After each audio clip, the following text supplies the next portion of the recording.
ఏం పెద్ద మనిషివే, పెళ్ళా ఉండగా మరో పిల్లని అటగడతావా అని 10 మందిలో పరువు తీయొచ్చు, తల దించుకునేలా చెయ్యొచ్చు. ఈ పెళ్లి చెల్లదని కోర్టుకు లాగి అందరి పరువు బజారుకి ఈడ్చొచ్చు. ఇది మరీ బాగుంది. వాళ్ల పరువులు తీయటానికి నా బతుకు బలి చేసుకోవాలా? కోర్టులు వాయిదాలు అంటూ తిరిగితే నా పరువు మాత్రం పోదా? ఆహా, ఇలా ఆలోచించేదానివి ఇంతదాకా ఎందుకొచ్చావు? ఆస్తి కోసమైనా నా వెనకాల వస్తాడు అని. రాలేదుగా, పైగా నీది తప్పని నిన్నొదిలి వాళ్ల పక్కన చేరాడుగా. చేరితే వదిలేయటమేనా? ఎప్పటికైనా నా మొగుడు నా మొగుడే. వాడేమో వద్దే వద్దు అంటుంటే ఇంకా నువ్వు నా మొగుడు అంటావే. వదిలే స్వర్ణ. అవును స్వర్ణ, నీ దరిద్రం వదిలిపోతుంది. ఏంటే పిచ్చి పిచ్చిగా మాట్లాడుతున్నావు? ఒకప్పుడు నువ్వన్నదేగా.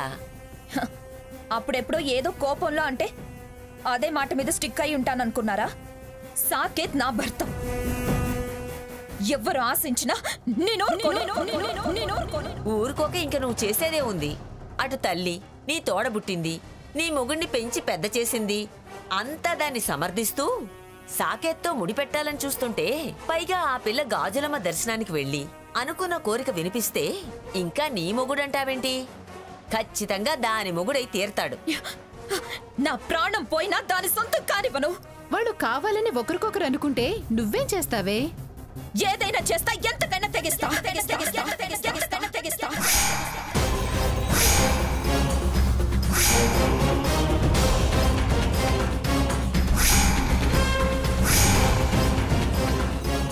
తెగించి దక్కించుకోకపోతే మొగుడు వదిలేశాడు అనే పేరు మోసుకు తిరగాల్సి వస్తుంది. నీకు మిగిలేదదే చివరికి. అరిచింది చాలు గాని పడుకో. వాళ్ళ దూరం చేసేదాకా నిద్రపోవడం కాదు, రెప్ప కూడా మోయను. సరే, నీకు తోచింది నువ్వు చెయ్యి. మాకు నిద్ర వస్తుంది. అరోరా, పదవే.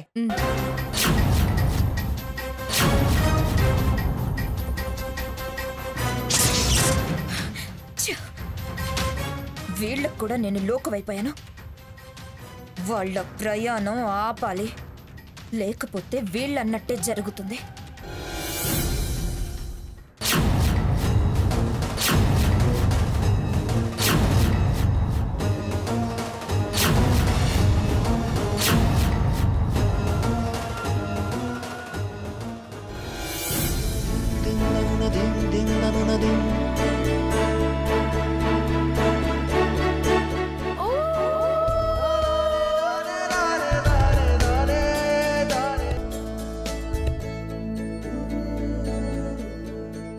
కోరుకో హంస, నీ మనసులో కోరికేంటో అమ్మవారికి చెప్పుకో.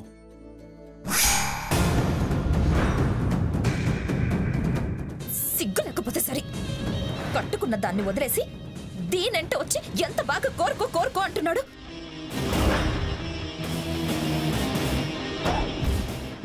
వస్తున్నా వస్తున్నా, నీ కోరిక దాని కోరిక నేను తీరుస్తా.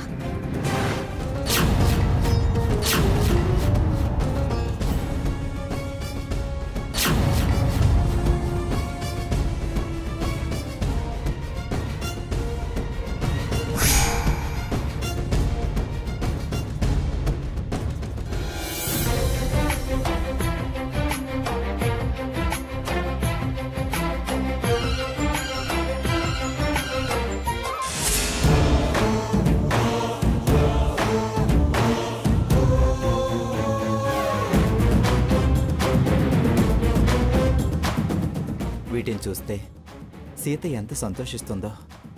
వీడేం తీసుకొచ్చాడు, అది ఏం చూసి సంతోషిస్తుంది? వీడేం తీసుకొచ్చాడో చూడాలి.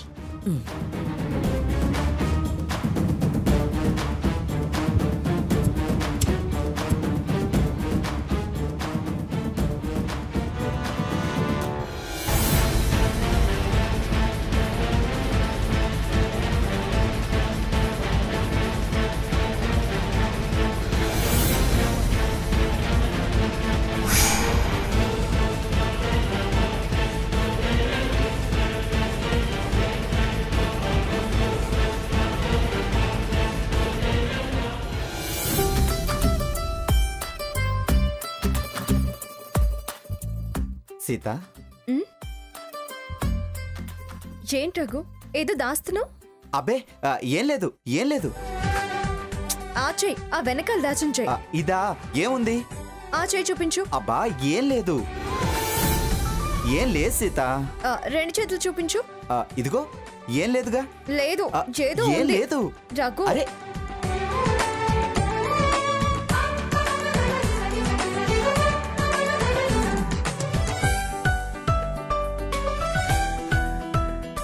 రఘు ఏం లేదు. రఘు నేను ఇంక నీతో పరిగెత్తలేను. నీకు ఇష్టమైతే చూపించు, లేకపోతే లేదు. నువ్వు అలగకు, చూపిస్తాను.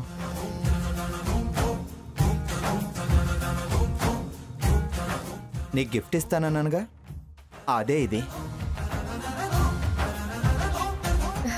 ఏం గిఫ్ట్ చూపించు. నీకిచ్చేదేగా. మరి చూపించొచ్చు కదా. అంత తొందర ఎందుకు బంగారం? ఏది ఎప్పుడు ఇవ్వాలో నాకు తెలుసు.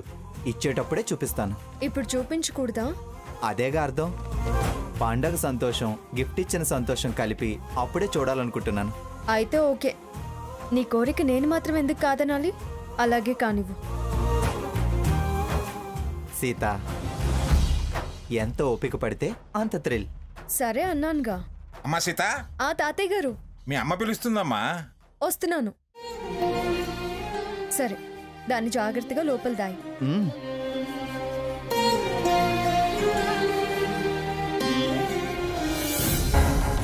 ప్రతి ఏటా రాజావారు దీపావళికి చిన్నరాణి గారికి బంగారు గాజులు కానుకగా ఇస్తారు.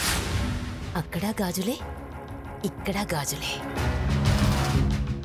ఈ గాజుల్ని మెయిన్ పాయింట్ చేసి ఏదైనా గేమ్ ప్లే తయారు చేస్తాను. మనసులో ఏదో ఆలోచన కదులుతుంది.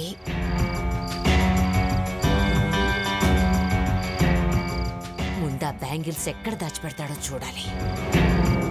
ఆ తర్వాత ప్లే ఎలా నడపాలో అప్పుడు చూస్తా.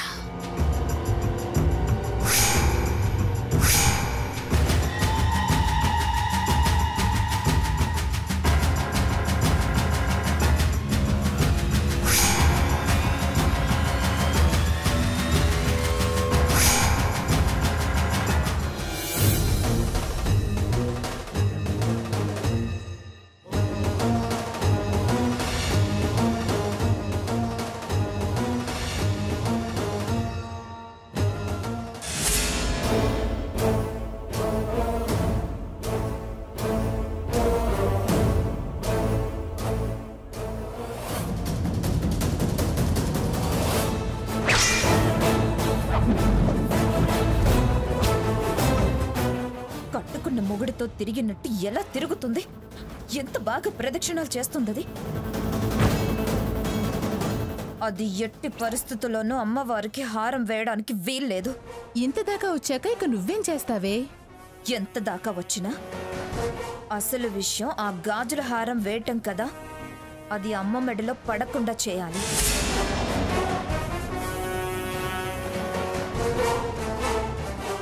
పంచభూతాలకి కోరిక వినిపించాలి అన్నారు కదా, నేను ఆ కొండెక్కి నా కోరిక చెప్పుకుంటాను. అలాగే చెప్పిరా. మరి నీకే కోరికలు లేవా? కోరిక లేని మనుషులుంటారా? మరి నీ మనసులో ఏముంది? ముందే చెప్పకూడదు కదా. అయితే నువ్వు రా, ఇద్దరం ఒకేసారి కొండెక్కి మన కోరికలు చెప్పుకుందాం. సరే, పద వెళ్దాం. ఎంత బరి తెగించింది. దాని కోరికేదో అది ఏడవచ్చు కదా. ఈయన గారిని ఎందుకు లాక్కెళ్ళటం? డూడు బస్ వన్నలా ఎలా వెళ్తున్నారో చూడు. కమాన్.